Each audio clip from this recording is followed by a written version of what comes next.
Mga kapuso, nakapasok na sa loob ng Philippine Area of Responsibility ang bagong low pressure area na namataan kahapon sa Pacific Ocean.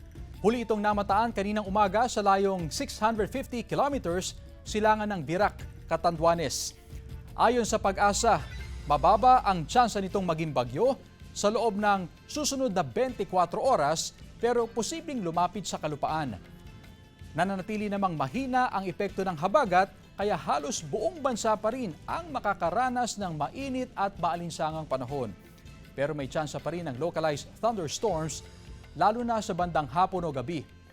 Base naman sa datos ng Metro Weather, may tsansa ng kalat-kalat na ulan sa Northern at Central Luzon.